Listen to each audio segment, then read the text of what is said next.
Okay, now you're not gonna miss for the rest of the day. Hockey games. Give me a chance, right? Because indoors, it's been a while. That's okay. I'm just happy to get to hit with you. It's been at least the whole year I haven't hit a ball with you. So.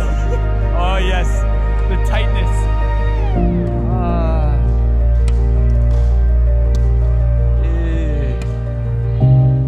How many years you've been participating in the SANI programs? For how long? About 8 or 9. About 8 or 9 years, and this year you left on a scholarship to the States, right? Yeah, absolutely. What school are you playing for? Western Illinois. Western Illinois is a Division I school in the States? Yeah.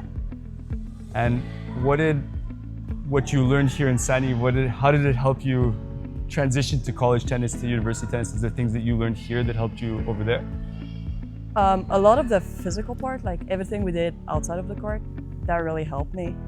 It's like we were like almost every day in the like training room and everything, like weight room, and I could see that what I did before, like was like similar. So I was already like comfortable with that. That's good. Yeah. Because that's sometimes a shock for some players. They're playing a lot of tennis, they're working on their tennis games, they're playing tournaments, they're competing, but physically not really ready, get there to college tennis, lots of injuries and stuff.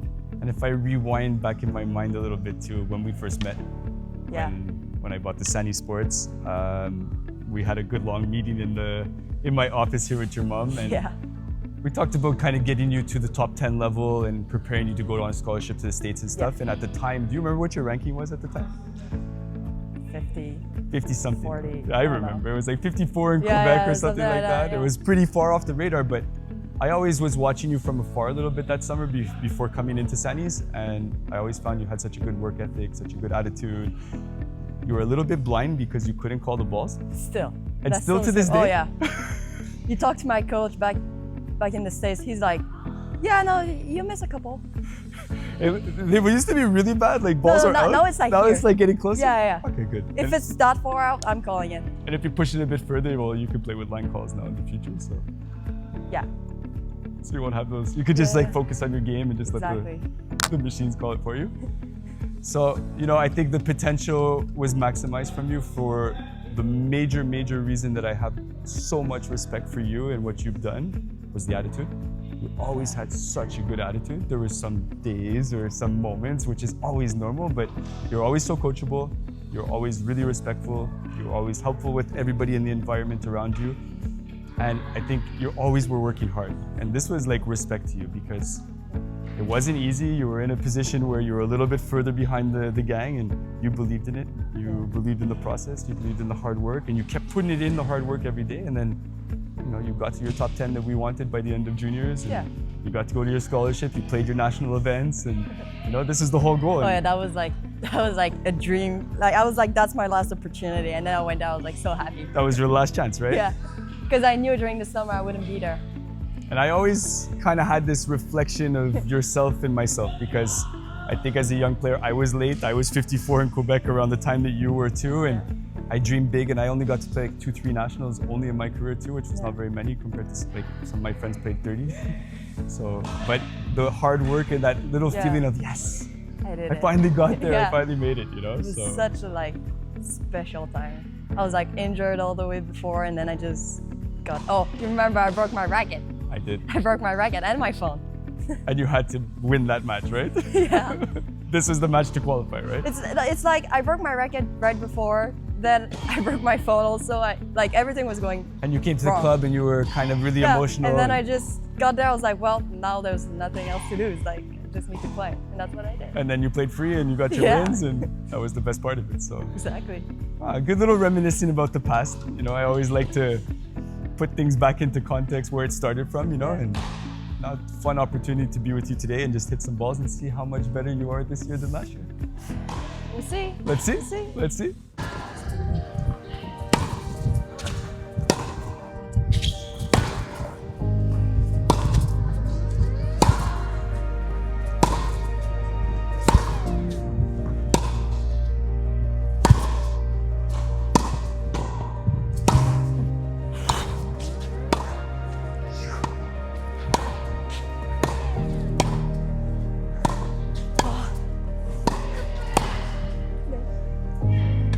Little less back swinging.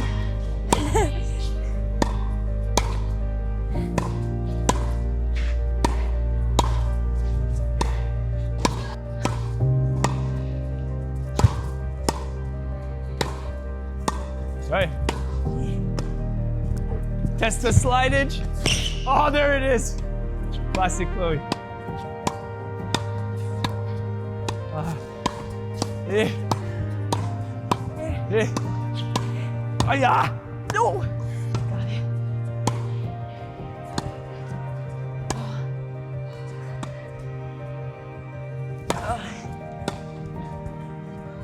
Got it. Smash is looking good.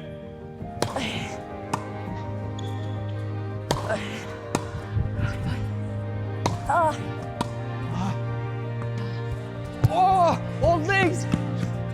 Ah. Ah. Ah. That was a big decision.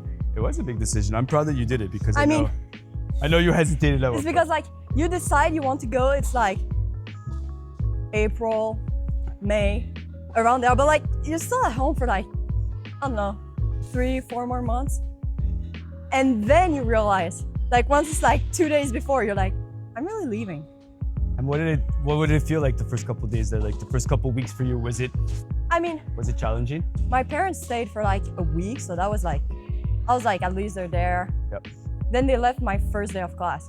And it's like I didn't have time to think about it because I was like, okay, I have this class, this class, this class. I'm doing my... So you did your usual, you just got in your zone. I got it, and then like we didn't have practice on that first day. But I hit with the girls because like we were like, well, we're still gonna play. And then when I went back to like my room and everything, I was like, wait, they're on the road now. I don't know if they're, because like if they're still in the States, I can't call them. Yep. I was like, oh. Were you sad? I mean, like I said, at first I was just all like overwhelmed with everything. And then I was like, oh, it really hit me. And I was like, but then like with everything that happened, after that like first moment, I called them a few times, whatever. And like, I kind of like made my mind to it. I remember that moment too, first time, but it was Spain. And I was leaving for 3-4 months to get down to the train, and it was not easy. Like it was okay when I got to the courts, when my coach picked me up at the airport, everything was good. But like you said, there was a moment when I arrived in my room alone, and I had this like panic moment. We didn't have cell phones back then either, like 24 years ago. So it was like, okay, collect call, no, pay phone with some money I could, or my little card that I had that I could call with. And I was in the streets, and I was kind of like, I remember being a little emotional, like, I mean, miss you guys, you know? I think I was lucky because like, I was really lucky with my roommate. That was like, because you never know who you're gonna get. Like it's a girl on the team, but like I was really lucky with her. And you guys kind of clicked right away. Yeah. And immediate good friendship. And lots of laughs and. Exactly. Those are the best moments. Those moments of between 18 and 22. It's on your own for the first time, and experiencing life for the first time, making a few errors, learning from them, getting back up the next day and still happy to do your thing. And like you see all the adult things coming in, and you're like, wait, I never did that. Lots of adult things, huh? That happened. And college is very different, I guess, in the States than what you were seeing here in Boucherville or Saint-Judy or the South Shore of Montreal. Like, was it different there? Or? I mean, of course, it's a small town because I see like campuses in Montreal, and they're like everywhere. Let's say it's like big city, everything. There is just like you have your campus. There's the small town, Walmart, very important. Walmart's the key place. Oh yeah, I mean it has everything. And then, but like it's like if I'm on campus, there's no really like distraction or anything. It's just like a campus. Right. There's no bars. There's no. Well, there's the bar in town, but never went there. Did you go? No. I got invited a few times. I got invited, but I didn't go. I didn't go, no. Do you think you go one time? Well, right now with everything that's happening, I'm waiting for like 21. Don't want to mess around with what's going on over there? Well, yeah. No. I hear you. It's like I'm holding on. You've always been very good at following the rules. Yeah. At being a good person and making the right choices. And I think this has also been one of your big strengths. So keep that up, even if people are influencing and you know what's right, what's wrong. You know what to do and what not to do. It's like I have no contact with like alcohol or anything right there. And then I go back home and my dad's like, you're 18. And I'm like, yeah, exactly. It's true. It's very different Canada, right? Here in Montreal, people are going out. It's 19 in some other provinces, but here I'm like, And 21 in the States is quite a big difference than 18. Well, I don't think I'm missing out on anything. And how about school? Like for you, was school transitioning to being completely in an Anglophone school, was this a challenge for you? Your English is phenomenal, by the way, now. A year there It improves so makes much. a difference. I remember I was only like, you were talking to me in English and I was like, I was understanding, I was not responding in English. Yeah, you were not. No. I was actually worried today. I was like, oh man, if I talk to her in English, maybe she'll just be like, yes, no. But awesome. So much evolution Right to the now, English. I feel okay with my English. Well, at first class, there was this professor and he has an accent. Like he's from, I don't know if it's India or something like that. So there's an accent. And at first I was like, oh no, what will I do with that? But like after it's like you hear it a couple times and then you're fine. So understanding was not a problem. Then as soon as I met the girls and everything, I started talking, no problem there. And it just becomes easy. Yeah. There's no judgment. Like It's like I have a flip switch, something in here. It's like I hear English, I turn in English, I hear French. turn it back to French. Yeah. Yeah, it's the story of my life. First time I went back here, around Thanksgiving.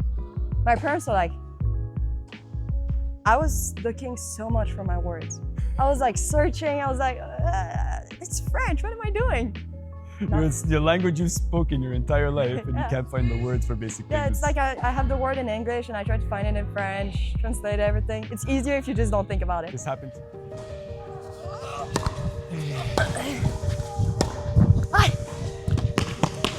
Those are some college legs there.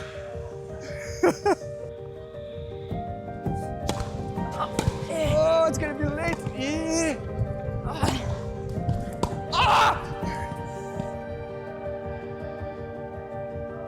Oh no! Please tell me you caught the ace on the tee from Chloe to the coach.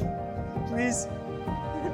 And the stare down. I mean, maybe it hurt it. Because I did call it.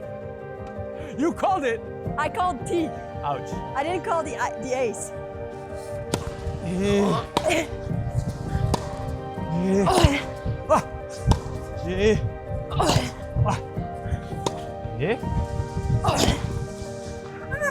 So windows, I'm like, oh, it's good. Then I go outdoors, I'm like, ooh.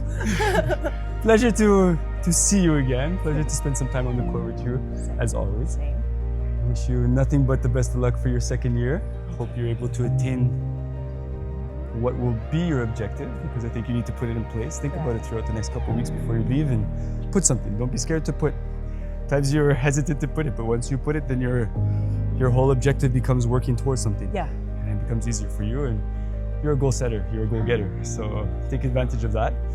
And I'm really happy to see you're the same person as when you left. Smiling, good person, respectful, and keep being that person. It's what will get you very far in this world, that's for sure. The human more important than the tennis, you know? Yeah. We talk always about tennis, but the human behind it is really good. So keep that up and best of luck in the future. Thank you. You know your second home is always here, so anytime you're in town, come hit on the courts, come see the players, come see the coaches, and we're always happy to see you. Best of luck, Ko. Thank you.